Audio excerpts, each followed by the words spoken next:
Welcome, everybody. I'm Charlie Stern, and I'm with my co-host Ardina Seward. This is 914 Wired, and we're here today. Our guest this week is Erica Sandoval. Erica is a licensed clinical social worker, and we're going to talk a little bit about a topic that we come back to on this show quite a bit, which is trauma.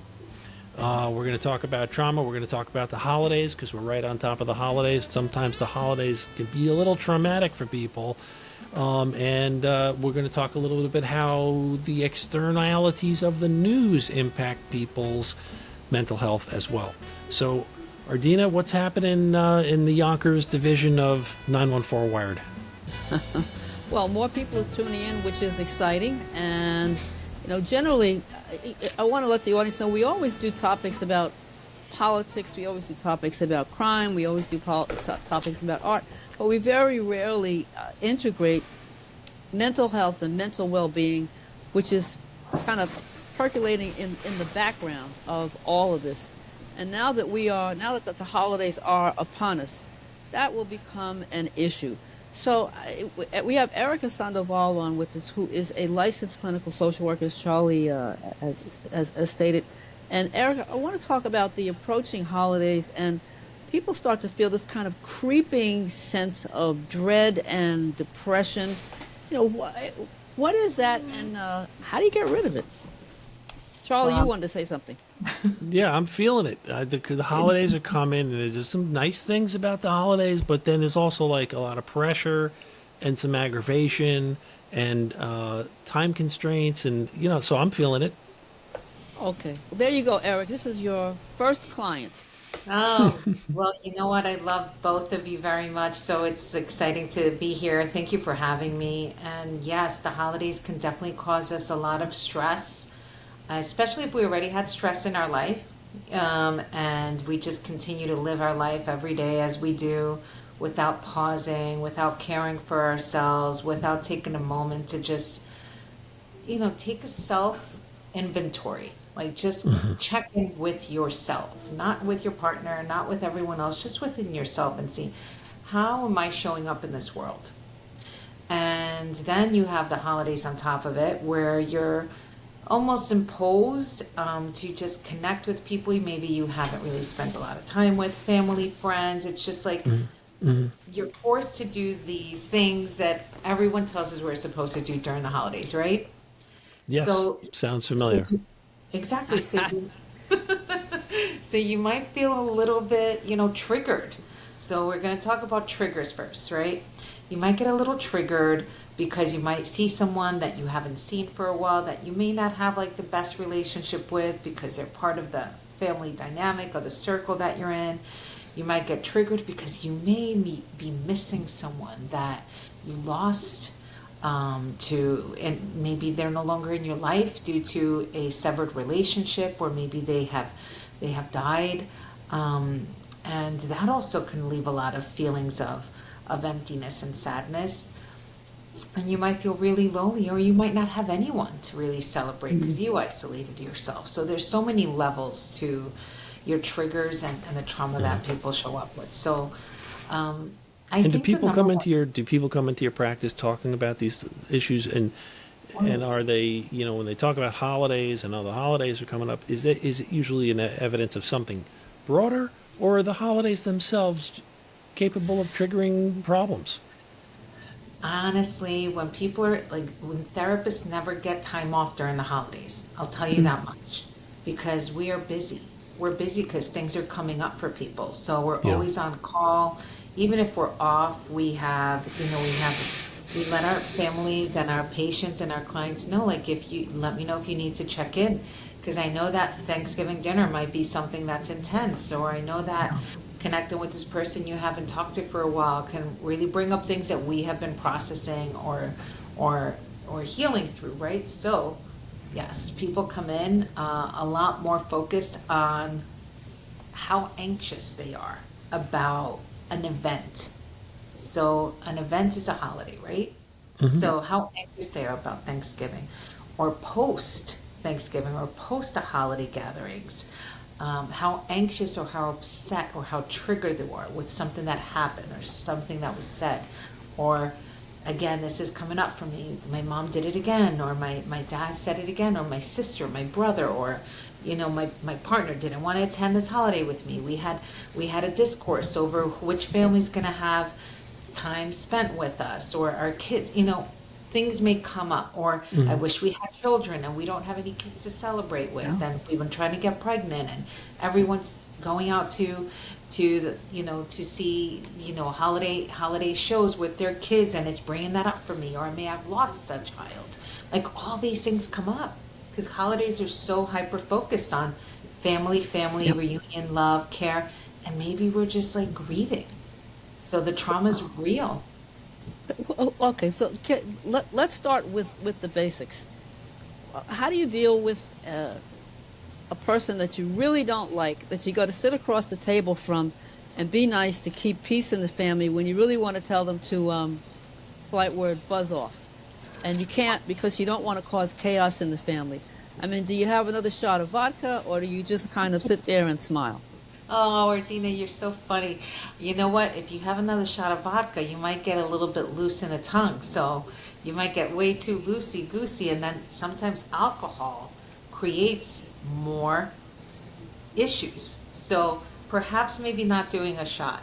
Maybe checking in with your feelings and knowing that these are triggers, and having an accountability partner. Maybe it's your therapist, maybe it's a friend that's not there, or maybe someone that's there and saying, listen, I know this is going to come up for me, and I need a safe word in order to move away from the situation and take some moments to breathe and center myself and ground myself, so I don't respond in a way that I'm not going to feel good about it.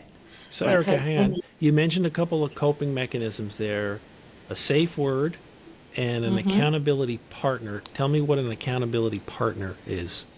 Accountability partner can be someone that knows what you're going through, knows what is happening within your life, that you feel safe with, that you feel connected to, and you feel like you can count on, and they can hold space for you. And you can do the same for them. So that would be like accountability partner. And they also keep you accountable to center yourself. So if you both agreed and contracted on saying, I'm not going to lose my crap and I need to be centered, so you're going to keep me accountable and not losing my crap. I don't know if I could curse here, so I'm being very, very nice. Yeah, we're not under FCC rules here. You could, but you don't have to. It's up to you. Yeah. Okay, and then the safe word. How does the safe word function? A safe word could be, sometimes we have this within couples as well. It's like, okay, if I say this statement, that means it's time to go. Okay. Or it's time to move away. So it might be, hey, I think we need to feed our dog. Should we check on our dog soon? Or it could be just a normal line that you can just incorporate into any discussion and saying, I remembered that we need to connect with grandma or something, like anything that can just slide into a conversation. So it has to be something that the other person knows when they hear those words, which normally would not come up in the stream of conversation. Knock it off, move on, whatever. Let's move on. Yeah, let's move on, or let's get out of here, or save me, pull me away from this. Even like a glance. Just like sometimes you gotta connect with your partner. Let's say you're going to a gathering, like Ardina saying, and you know that your partner is not in good terms with this person sitting in front of them. So you're going to hold space for them to make sure that you're both in a place where you're able to pull the other one away from that uncomfortable situation. Also, I would limit the drinking, to be quite frank. Sometimes we do overdrink in holidays, and we tend to just create a little bit more chaos because we're a little bit looser. Yep. So and what effect does alcohol have? Like from I don't know the terminology, but it's my impression that if you're depressed, you might become more depressed as a result of drinking alcohol. Yeah. What is that called? It's a depressant, not an antidepressant.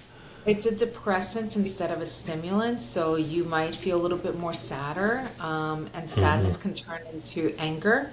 And anger can turn into aggressive behaviors, or sadness can turn into crying, or just talking about things that just have been embedded within for a while, and now all of a sudden you feel more comfortable sharing it. But nothing good comes out of conversations with too much alcohol. So, as long as we're playing Ask the Therapist, may I ask one more of these questions? What's the Of difference course, between Jay, What is Jay. the difference between sadness and depression? Depression. Good Well, question. that's a really good question. Depression is, it could be a little more constant. It's a diagnosis, and I hate the diagnosis thing. I really do. I'm not gonna lie to you. Sometimes we're over-diagnosing people, but sadness is a normal feeling that we all can tend to have at any given time. But having sadness for a prolonged time in your life that's impacting your daily life, like it's not allowing you to get out of bed, or it's isolating you from your friends and family, or you lost interest in doing the things that you love to do for longer than 3, 4, 5, 6 weeks, depending on how long it is. It could be mild, moderate, or severe depression. So Okay, it's, so depression, the yeah, markers of depression are sustained, prolonged. preventing you from doing other things. Sadness comes and goes. Yeah, sadness, it's where normal, we have so many emotions, right? And we have to validate all these emotions. We're allowed to be sad. We're allowed to be angry. We're allowed to feel all the feelings. Now, how do we respond to these feelings and how do we respond to the world is very different. So, finding self peace and checking in with yourself and knowing those triggers. And this is what I just talked about with some of my clients here today. Like, let's check in with yourself. Was that something, when you responded this way, was it because of something that triggered you? Because that response may have created more of a divide in that relationship, or may have created more of a sabotaged situation. So we don't want to continue sabotaging our own selves in our life. So let's check in with ourselves before we react. Should we pay closer attention to vulnerable friends, such as veterans or teenagers or people who've suffered recent trauma during the holidays? Are there I red think flags that we should be aware of?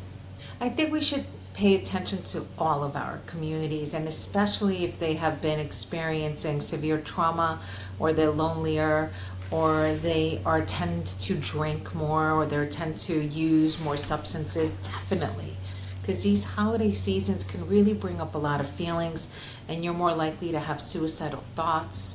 You're more likely to have so much anxiety and anger that comes up because maybe that relationship that is no longer in your life, you're thinking about more.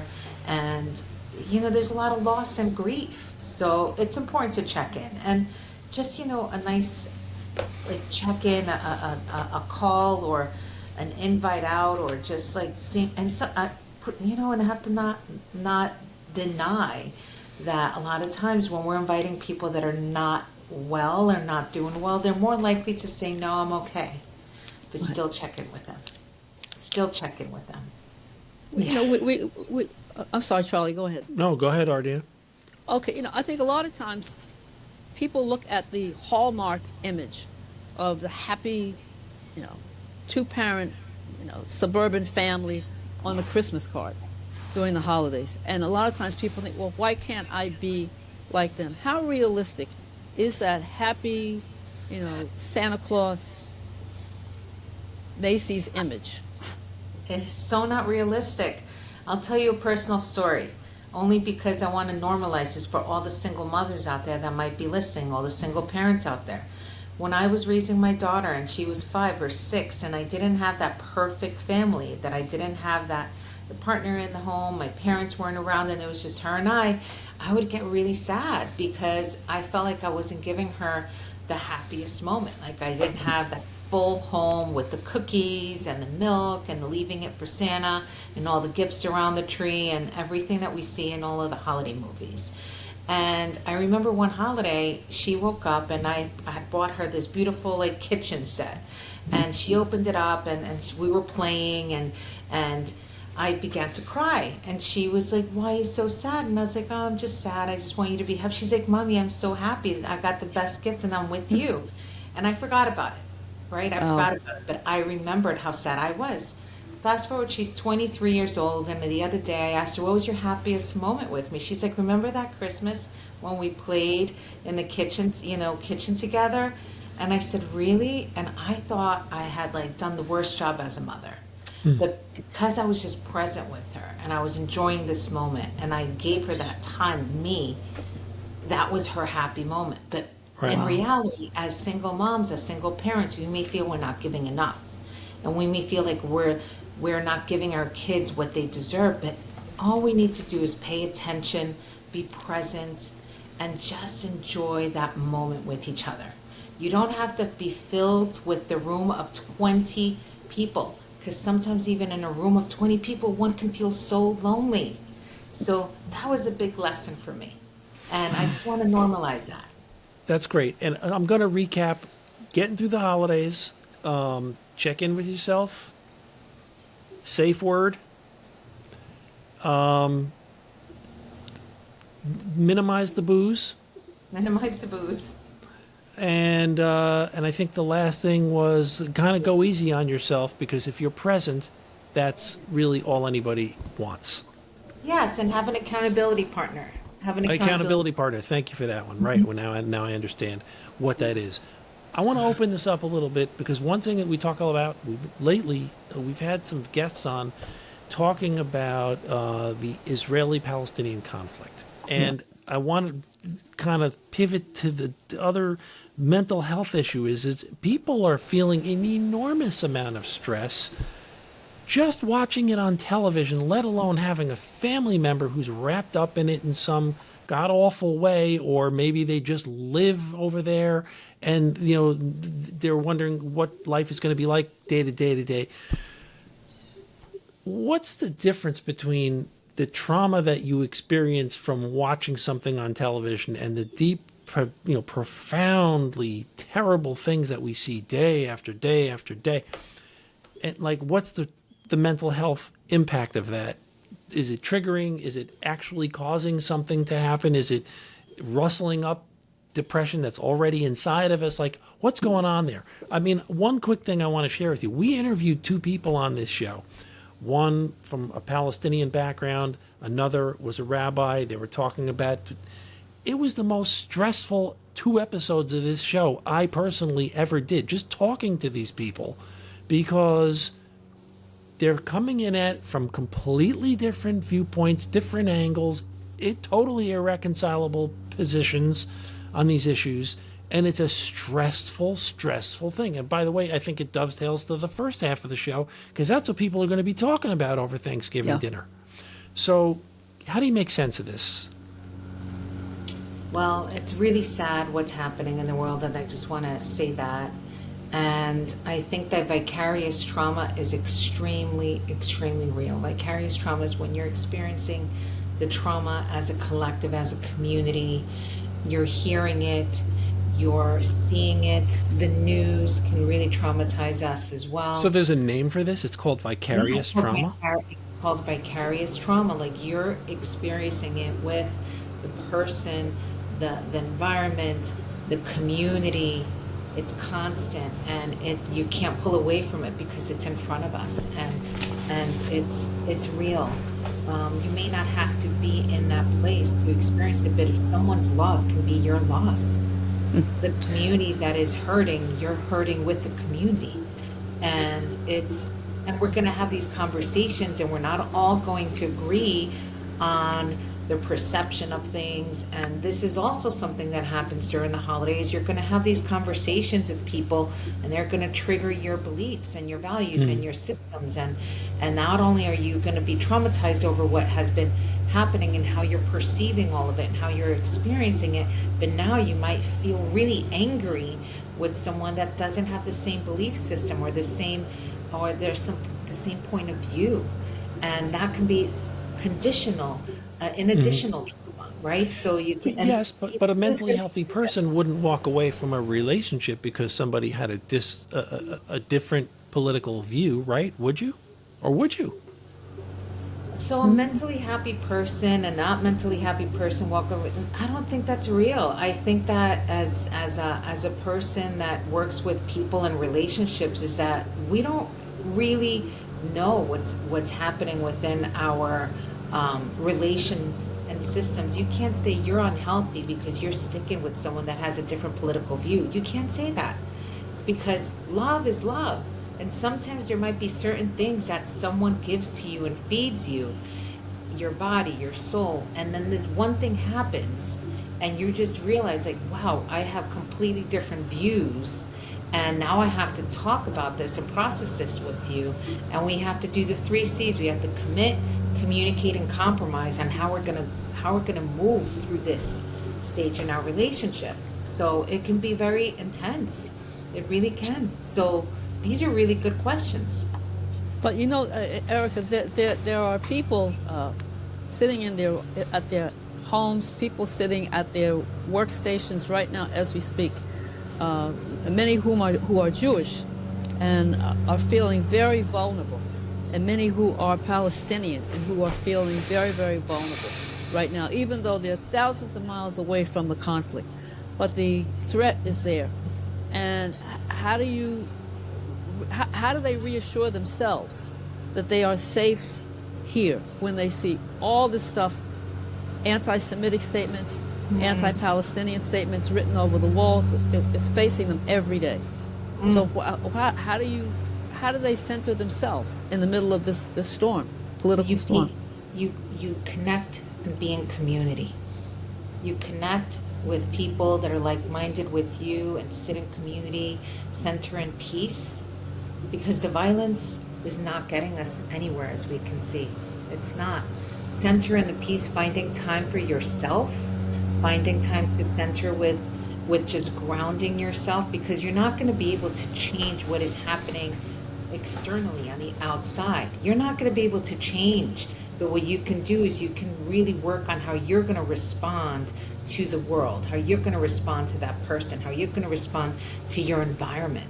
And if we're centered more, and if we're more connected with ourselves and doing our own work and really just processing and connecting with our mental health and moving towards just feeling a little bit less burdened because we have someone to talk to, that's going to help. That's going to help you. Sandoval CoLab, the organization that I founded, we put healing circles together, and we don't talk about anything that is not going to create a peaceful circle. What we do is we connect in healing circles. We bring cacao ceremony, which is like chocolate, a medicinal chocolate. Seriously, chocolate, plant medicine. You sit in circle, you have a ceremony, you have sound healing, you connect, you center in peace. There's no conversations about everything that's happening in the world. You leave that out there and you center yourself. So when you show up in the world, you're going to be able to be a little bit more stronger to deal with all of the stuff that is happening, because it's really so upsetting. Everything is just so triggering and traumatizing. So when you're more centered, you're going to feel a little bit more grounded. Erica, you mentioned something a minute ago called the 3 C's. Can you say again what those are? Communication, commitment, and compromise. The 3 C's. Communicate. And that's a mechanism for what? How does that help you? Healthy relationships. Healthy relationships. If you commit to communicate and compromise, you're going to be in a healthier relationship. So, because what you said is healthy people leave people that don't have the same views of you. That's not true. Healthy people compromise, commit, and communicate really well. Okay, maybe I misspoke. I would think that a healthy individual would not leave the presence of somebody who they politically disagreed with, but would kind of cope with it in some way, shape, or form. That's what I intended to say. But you're saying 3 C's is a coping mechanism or a way of interacting with people so that you can overcome those kinds of differences. Yeah, these are ways that you can really connect with the person, right? If you commit to knowing when it's the right time to stop the conversation and say, this is okay, this is not getting anywhere. I'm going to pull back. Let's pull back. We're going to commit to knowing when the line is drawn. And we're going to communicate with respect without any aggression. And we're going to compromise. Gosh, doesn't the world sound a little bit safer? Just even within like relationships, friendships, anything. Yeah. Yeah, You know, it feels it's a hard little to- more manageable. Just talking about it makes things feel a little bit more manageable to me right off the bat. Erica Sandoval, this has really been an excellent 25 minutes or so kind of talking through what I guess is under the big umbrella of mental health, but it's really a subset of it, which is like how to get through the holidays, how to keep your head straight in the context of all this crazy stuff that's going on in the world right now. But you know what? I mean, what I say to people is, yeah, it's terrible, it's tragic, it's violent and very, very hard to process. But there's always wars going on in the world. There's always something. I mean, the world is always on fire. As far back as I can remember, there's always something going on.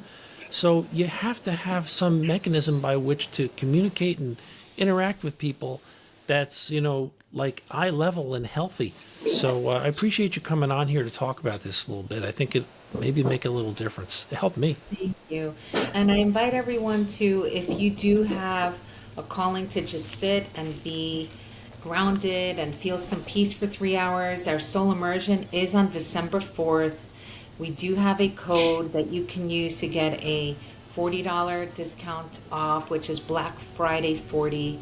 And I invite all of you to come and just sit and center yourself and find some peace during the holidays. And what's the web address where they would type in that code, Erica? SandovalCoLab.com and go to events, soul immersion, cacao, and sound healing circle. Okay, great. I'm going to put that into the show notes as well. So if anybody wants to, they can do that, and I'll put the promo code in there as well. Erica Sandoval, licensed clinical social worker. Thank you for coming on here. Ardina, another episode of 914 Wired has transpired. Yes, indeed. Look forward to next week. Thank you, Erica. Thank you for having me. Have a beautiful, beautiful weekend and week. Have a great holiday, everybody. Thank you.